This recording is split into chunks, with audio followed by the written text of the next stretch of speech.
Okay. All right, how are you all doing? Is everybody having a good day? Have you been over to Trailhead Land in Moscone West yet? Yeah, is that cool? All right, not really, so-so. What about the trade show is good? What's been your highlight so far? The shoes, I'm gonna tell you about the shoes. I just got the shoes as a gift. Anyway, please meet my friend, Marco Bizzarri, CEO of Gucci.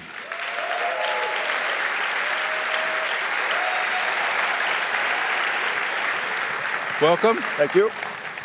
Have a seat here. Okay. So happy to have you. Thank you. And thank you for these shoes. It's a pleasure, because after the amazing advertising campaign for Louis Vuitton this morning. Yes.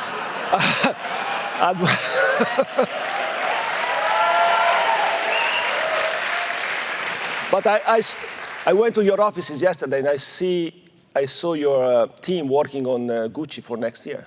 So, thank you. Well, we would love to have Gucci. Now, let me just express to you the demand. Now, you can see that these gorgeous shoes, the clouds and the colors, there's high top version and low top. I had to choose which one I wanted. They've got the Gucci stripe on them. Yep. Okay, now, how many people here would like a pair of these shoes? Raise your hand. Union Square. So, do you want to give out your email address now? Yeah, absolutely, no problem. Okay. So let me ask you, Marco, this is your first time at Dreamforce. Yes. And we're so happy to have you here. So do you have any reflections so far of why you came to Dreamforce, what you're excited about? You know, what I know about you, Marco, is that, you know, you're an amazing leader in your industry. You have worked for these incredible brands, Stella McCartney and Bottega Veneta, and now Gucci, all within the Kering Group. Yep. Before that, you were at Accenture for many years. Nobody's perfect. Yeah. We probably have some Accenture people here, so we have to be careful. I know. That's why. Anybody here work for Accenture? Uh-oh. Yeah, I told. Yeah, we have an Accenture person here. So, you know, so Marco, you've seen a lot. Also, by the way, just notice, I'm like, why is he wearing my shoes? They say MB on them. Yeah. So that's exactly. Were these your shoes? I was like, oh, MB, he gave me customized my initials, but maybe do you have 14s too? 14. Is that your size also? Absolutely. Oh, great. Well, we're going to be good friends then. Exactly. How tall are you, by the way? 6'7". 6'7". Are you? My father was 6'7", so I'm 6'5". Well, it's a good coincidence. All right, Marco, you're from Italy. Yeah. And where were you born in Italy? I was born in close to Modena, to Maranello, where the Ferrari, Lamborghini, the fast cars are built, and where Massimo Bottura, your friend, has the restaurant. Yes, yes. So, yeah. Yes, so you were born near Modena, or in Modena? In between Modena and Reggio Emilia, yes. And I studied in Modena, yes. Yeah, and Massimo Bottura has built an amazing restaurant, but you think it might be not open too much longer? Should I get over there quickly before he closes it? I don't know. With Massimo, we've been in their school together for 5 years, same desk, so he's one of my best friends. We opened a restaurant together, actually, in Florence. We just got the first Michelin star 2 weeks ago. Wow. So it's fantastic. Wow, so you've also in the restaurant business? No, with Gucci. With Gucci, oh, all right. Gucci, yeah. Great. So, So Massimo, I don't know what he's going to do. Massimo is very much now in the, charity and the Food for Soul and all these initiatives that are quite, important. Well, we know Massimo at Salesforce mostly because we work with the artist JR. Yeah. And we've built a restaurant for the homeless in Paris. Yes. So it's an unusual restaurant because it's in the basement of a church. Yep. And then at night, all of the most famous chefs from all over Paris bring all of their food, and they serve all the homeless of Paris, and it's so amazing idea. Impressive. Impressive. Yeah, and did that come out, did you see, isn't that amazing? You can give that a round of applause. Yeah. We'll send some good thoughts back to Massimo Bottura. And then also, a lot of good things come out of Italy, including you mentioned Lamborghini and so forth, these amazing cars. And has that been in your background as well? No, listen, I'm very, very privileged for many reasons. The first one, because working in this industry, that is impressive. I'm surrounded by so many creative talents, both in design and in business. And we are very, very lucky because being born in Italy, from all this history, and our headquarters in Florence. And Florence has been built in terms of arts and beauty mostly by the Medici, Lorenzo de' Medici, Lorenzo Magnificent in the past. And this kind of history cannot be replicated in any way. I mean, just to tell you a date, Lorenzo de' Medici died in 1492. That is the same year when America was discovered. So we have this kind of roots, this kind of family generations that went through years after years. That's the reason why I really believe that in Italy there's no other possibility than being surrounded by beauty and creating beauty and being exposed by beauty. And I think this is the reason why, in the most cases, even other companies from the luxury business, they produce in Italy, because this kind of network and capabilities, the small families are working from generation to generation on this kind of activities cannot be replicated anywhere in the world. And I think being in fashion, being in this industry, we have this possibility really to have this kind of freedom of expression and anticipating trends. And I think in going back to the question that you asked me, why I'm here in Dreamforce, because we really believe that blending technology and human touch and this kind of personal one-to-one is going to be the differentiating factor for us, for our positioning, because we are not in fast fashion. In fast fashion, you can just rely on data. In our business, you need to rely on people. And blending the two together and using technology not just as a tool, but as a form of expression, I think really can make a difference for us. Otherwise, if we just use the technology, it's going to be a commodity. And we cannot be differentiated from anybody else. Whilst for us, differentiation is more important than anything else. Well, that's an amazing story. So let me just ask you a couple things about that, if that's all right. Because I think I mentioned to you for the last few years, we've had also Brunello Cucinelli here. And there's also been a very similar thread that there's a power of kind of the culture of Italy. And you must have also wanted to influence me because you gave me a copy of Dante's Inferno with the shoes, right? Yep. So there's a message in here as well. But also when Brunello was here, he made a lot of these very similar points, that it's really the depth of the values and the culture of the country, and then how that gets expressed forward, and that we have to think about humanity, especially in regards to how technology is changing, and especially associated with these brands. Is that the right way to think about it? I think it's the only way. It's not an option. I mean, especially in our business, in our industry, creativity is at the center of everything. And if creativity is at the center of everything, the best way to foster it is to create a kind of an ambience, a humus in the company, close to the company, that give the possibility to use this creative talent to express themselves with freedom.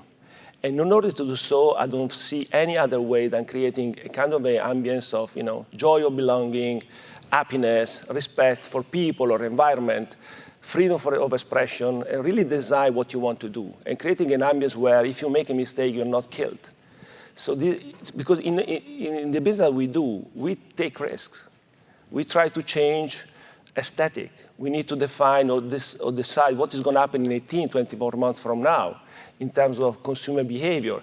And data today are not able to give us this information. So we need to rely on people, on this talent that have been built, their experience in years. Or Alessandro Michele, our creative director, is an amazing talent that he thought about problem with diversity from all his career, from the very beginning of his life.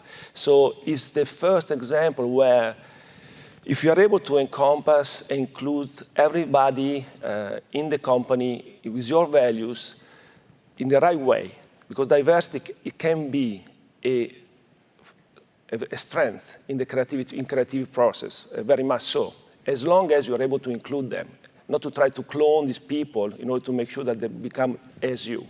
So if you're able to create this kind of environment, then creativity fosters. And of course, this kind of work, putting values at the center as you did, not a rhetoric, you really inspired me in order to create this kind of values. But on the other side, I really believe that as leaders, the value that you put in the company should be your values. Otherwise, they're going to last for 2 months, 3 months, 6 months. It's like when you do an interview. You try to be great or different to the person interviewing you. Mm-hmm. You can last, you can cheat someone for 1 hour, but in 2 weeks, you're going to be yourself. So in order to make sure that the values that you put in the company can have an impact, they need to be your personal values as well. Mm-hmm. So that's the reason why I chose Alessandro Michele as creative director, mm-hmm. because he's certainly a talented person, but first and foremost, he's a good man. Mm-hmm. So is authenticity your highest value? You know, authenticity and empathy, the two of them. Mm-hmm. Because, I mean, you need to be authentic, but you also need to create this kind of strength and kind of speed and energy in the company. Which is higher for you? The two, between the two? No, authenticity and empathy and logic are part of trust at the end. Mm-hmm. Wherever you put it, and I think trust is one of the values that, yes. that you support.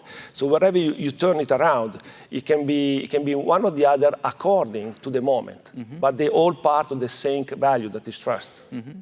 So trust, authenticity, empathy. Yeah. Logic.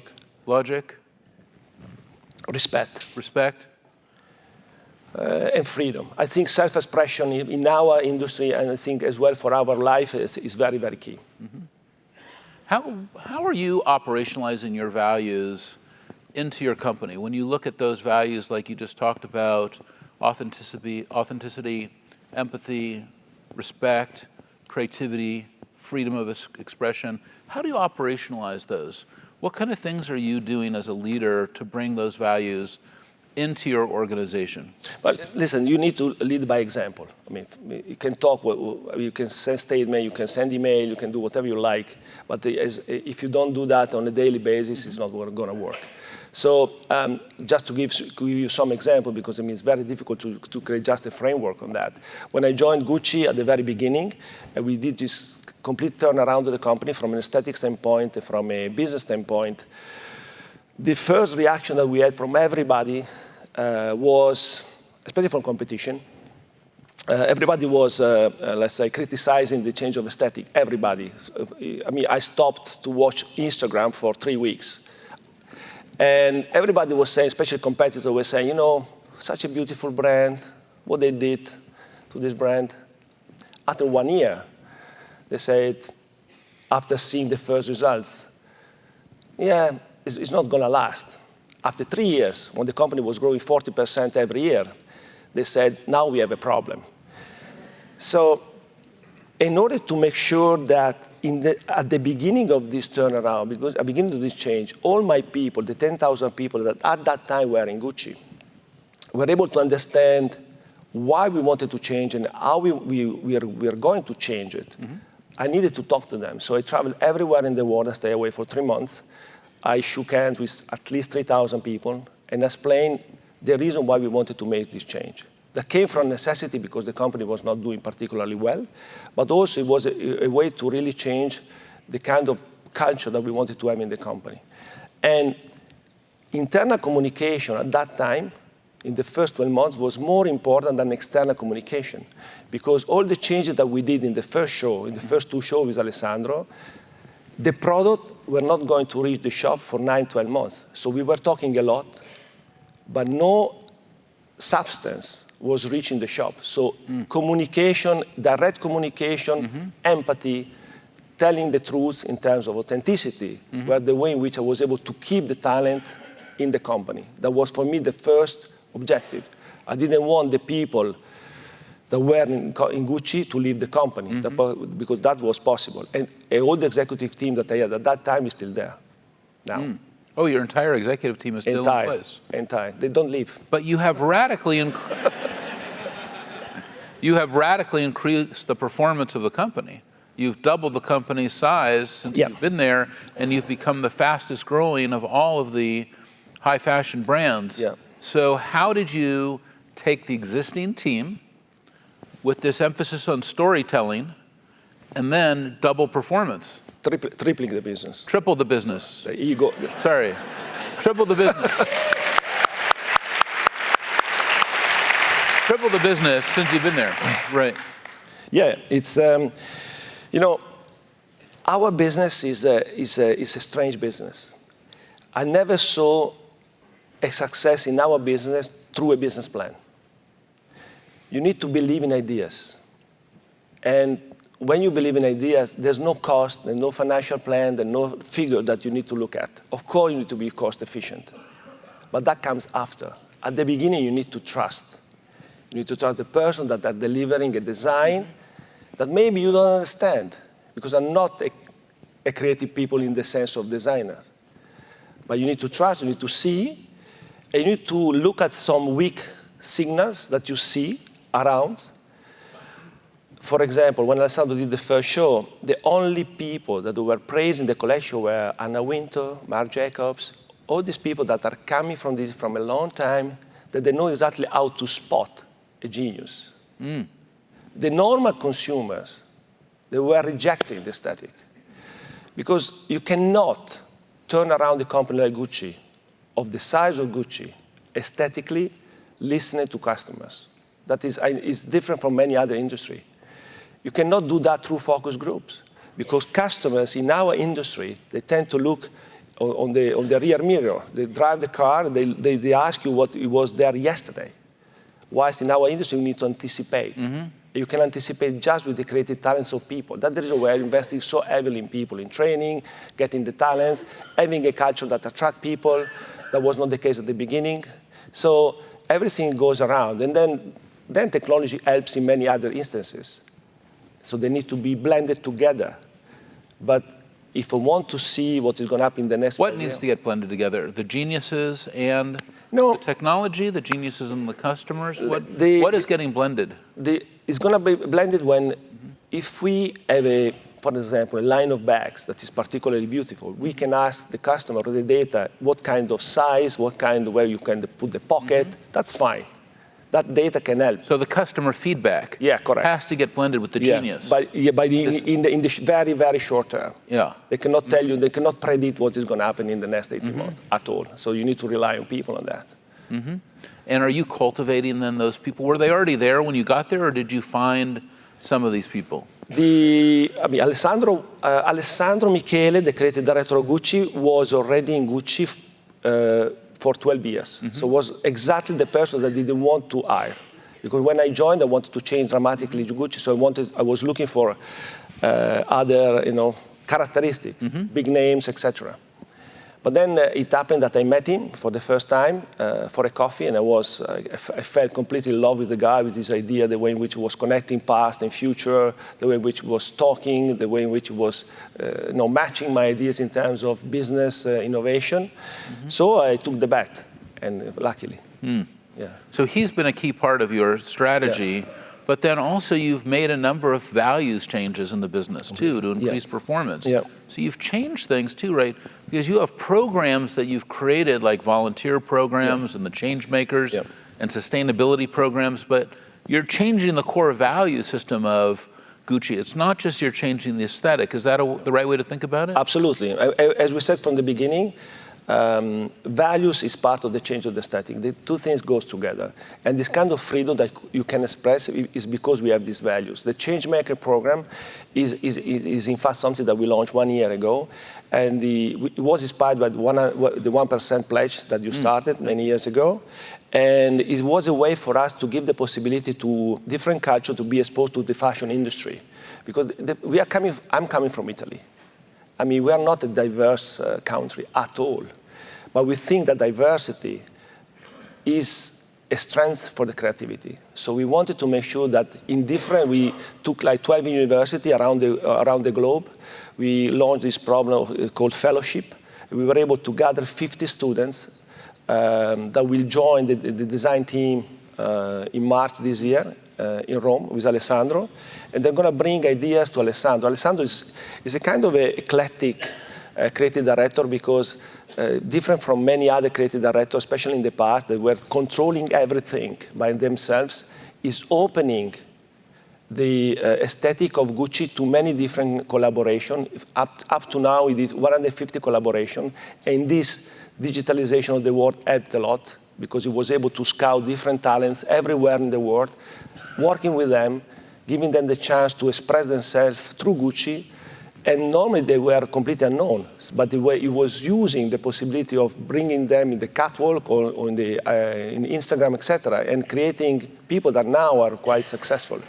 So this kind of way of exposing ourselves to different things is key.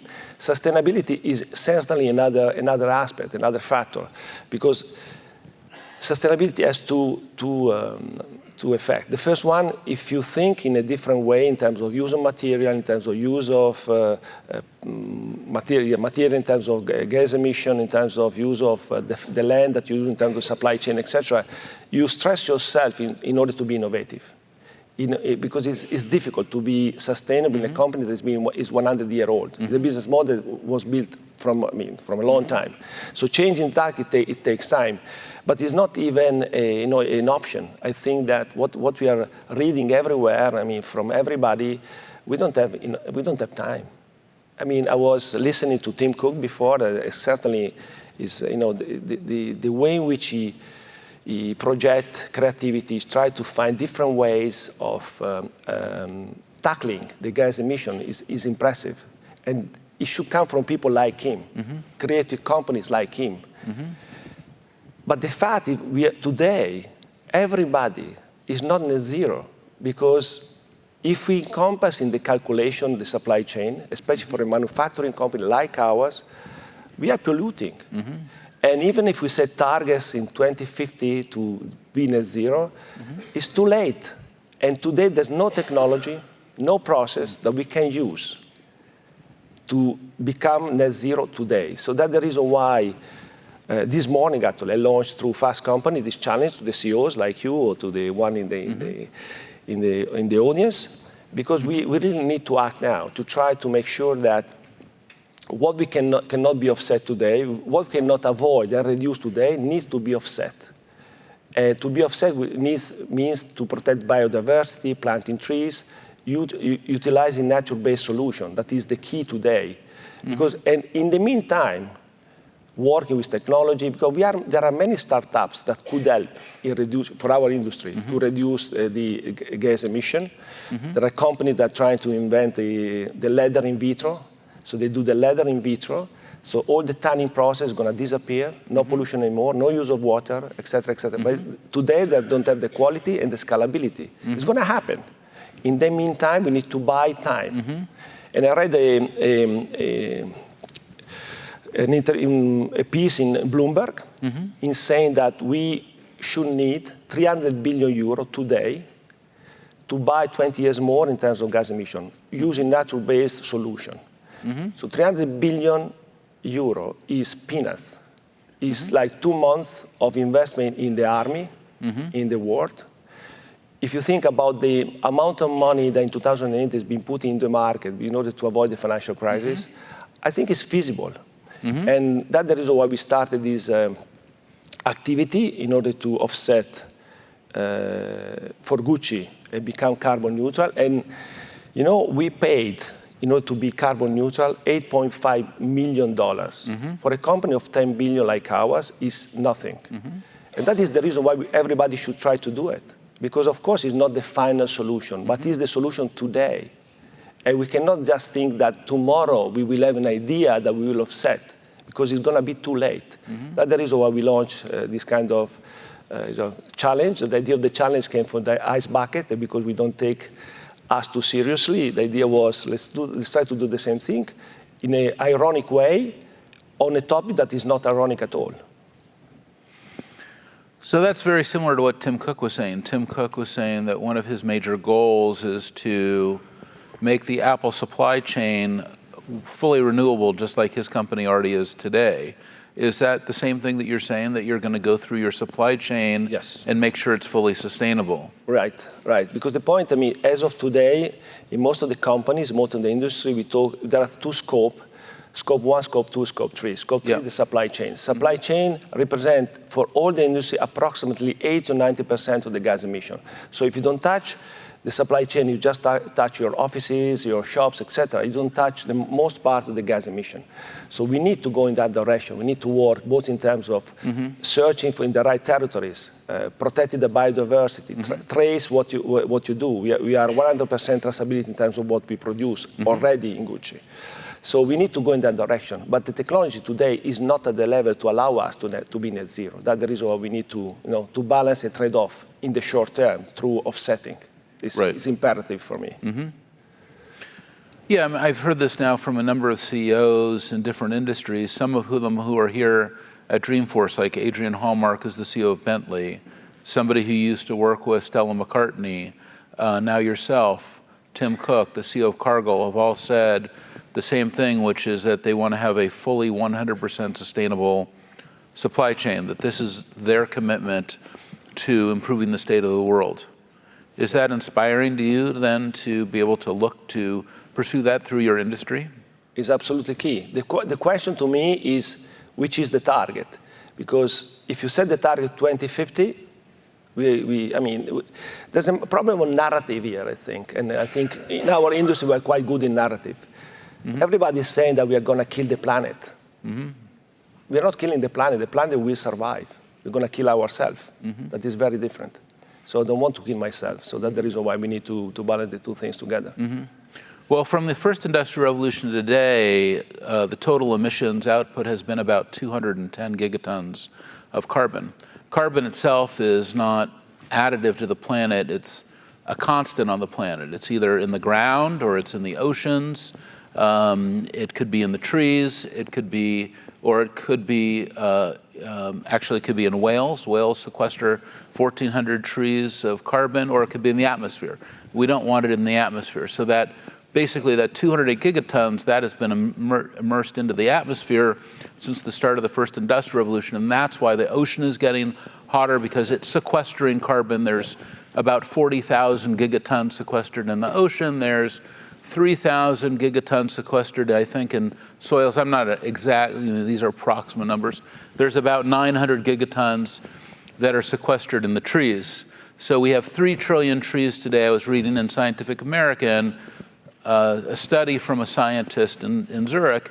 If you were to put another 1 trillion trees on the planet, it would suck out of the atmosphere all 208 gigatons of carbon since the first industrial revolution.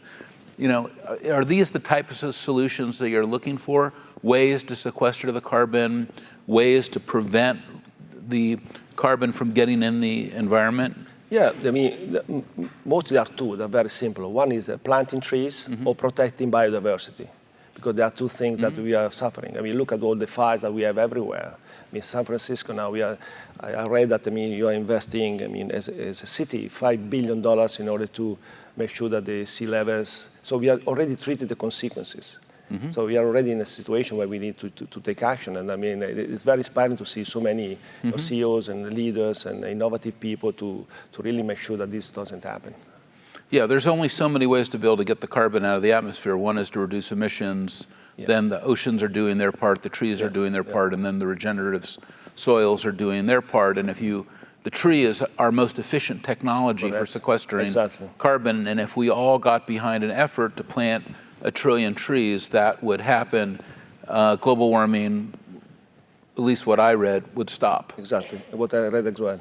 So is that something, do you think, that more CEOs and more companies should get behind? I don't know. Figure out how to get 1 trillion more trees on the planet? I don't know. We planned, in the last fashion show, we invited 2,000 people to our fashion show. We planted 2,000 trees in Milan. So, and I think, well, you only have about 999 billion.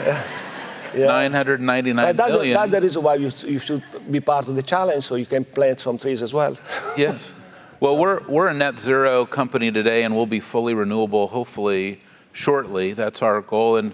But that's definitely been on my mind since I read the research which came out this summer, that there's been an amazing scientist that is in Zurich named Crowther, who basically came up with some AI technology, and he was able to look at satellite images of the planet and said, the trees need to go in 8 countries and they would go exactly here. He's using artificial intelligence. And then I saw articles in Science, Scientific American, and other journals on this, and I was thinking, this is like another level. And then at the same time, I hear so many CEOs able to articulate, like you did so beautifully, sustainability as a core value. So why do you think that's happening right now? Why is sustainability becoming a core value to a company like Gucci or to Kering Group, which you're a part of, or others? Why is that becoming the core? Because certainly when I went to business school, which was way back when in 82 to 86, we didn't have a class on sustainability, for example. Yeah. Same for me. Listen, fashion is the second most polluting industry of the world after the oil industry. So for this reason, there's a good and bad. The bad is that they're going to attack us much more because we are very visible. The good one is because we are very visible, we can have traction and and create a kind of sustainability from people coming to us and understanding what we do. So together with that, what you read, what you said, is exactly what is scaring us for our kids, for our families. I mean, it's not so far away what is going to happen. And it's certified by many sources. So that's the reason why it's not even an option. It's not even an ethical option. It's a matter of surviving or not. It's very simple. We don't need to think too much. We just need to do it. In a way or the other, I mean, I'm not saying that this is the only way. Everybody's going to do his own way. As long as we gather together, as you said. No, there was this interview that I read recently made to Einstein. That is the original one, not. Is they asked right there on the right side of your shoulder. They asked exactly. They asked him which is the most important invention of all times. And the answer was compound interest. That is the action that you take today together, they're going to have an exponential impact in the future for the next generation. If that is true, more people and more CEO they get in this way, the easiest is going to be, together with the 2003s of the fashion show, to attack the future. Yeah, I mean, I think that it's kind of like what I said, which is that, when I went to school, there wasn't a class on sustainability or volunteerism or, like you said, the 1-1-1 model, or how to use your company as a platform for change, that business can be a platform for change.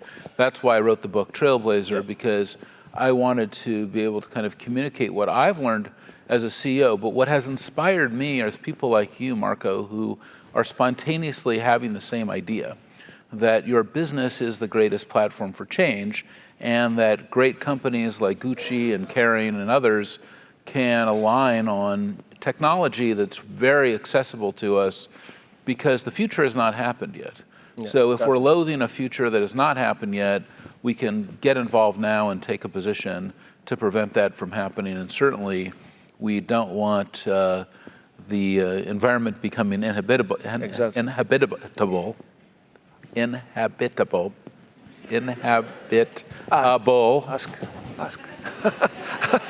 Ask Einstein. Ask Einstein. So we want to take action now and do something. And I think that is probably the best part about being a CEO, is that you can have a platform. And also the other part is, like we have all these great customers, these trailblazers, and they're part of our ecosystem. In a way, they are our supply chain. Absolutely. And we're trying to inspire them and to excite them and energize them, because I think a lot of the answers are also with them, so we're trying to listen so deeply to what they have to say as well. So I want to just get back to one thought, if that's all right. So you said, we started out talking about the importance of Italy and also the importance of creativity, the importance of empathy, the importance of authenticity. When you look at these core values, for Gucci, and you are talking to your employees, what is the highest value that you're bringing forth to your employees? I think what I try to do is to make sure that the people have the ability to express themselves, and especially in big organizations like yours or like mine, the risk that we run is that especially the younger kids, they don't have a voice. They cannot talk. In our world, most probably they have more answers than us. So the possibility for them to be accessible, I think is a great thing, because they can express themselves, they can give me a lot of ideas, especially at the beginning of this turnaround. I was doing many, many lunches with all the people below 30 years old, asking them 3 questions, say, give me something that I can change. That is the easiest way, because our job is so easy. You just need to listen. You don't need to reinvent the wheel all the time. And the people that are doing the job every day, they know what is not happening well. So, and together with that, I created a so-called shadow committee, with like a shadow board of directors. Yes, of course. So below 30, always, asking the same question that I was asking to my team.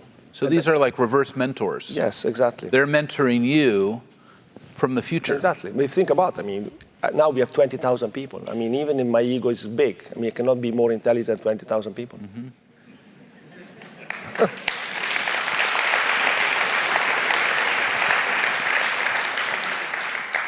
What other kind of things would you like to do to be able to tap into the future and bring that forward and have those voices come into you more aggressively?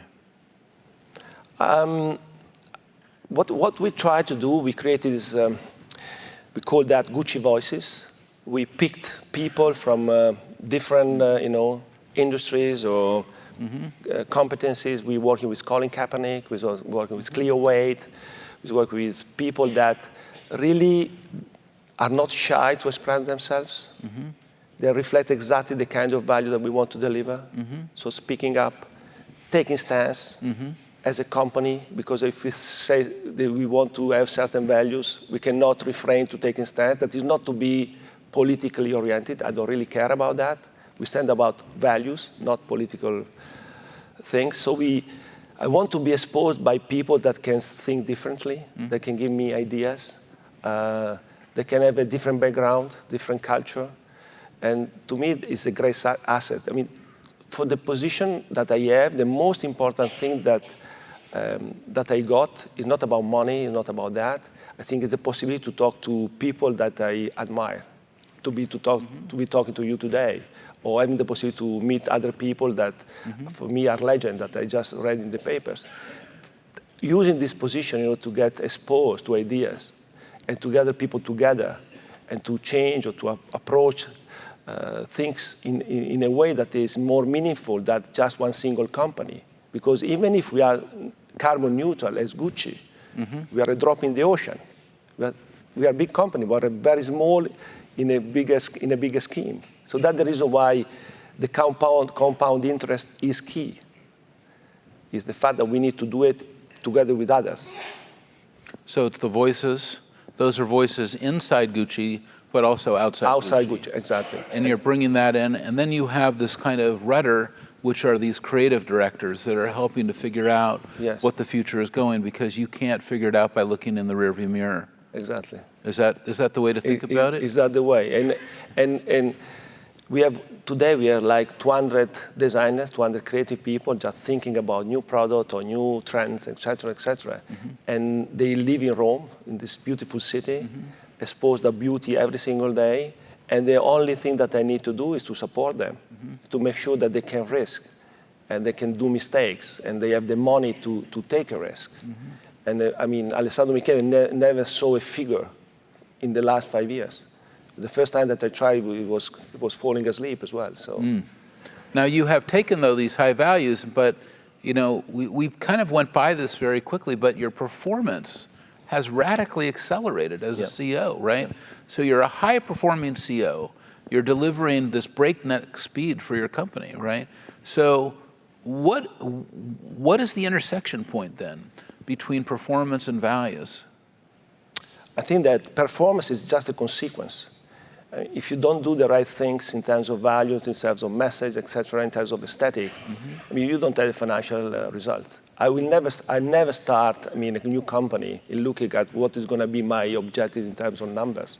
Because numbers is a consequence of choices, of something that is more qualitative. Having the right people, making the right choices in terms of strategy, and then the finance will follow. Because it cannot be an obstacle. It cannot be. So. Very exciting. Well, Marco, we're so happy you're at Dreamforce with all of us. Thank you so much coming all the way from Italy to be with us. Great job. Thank you.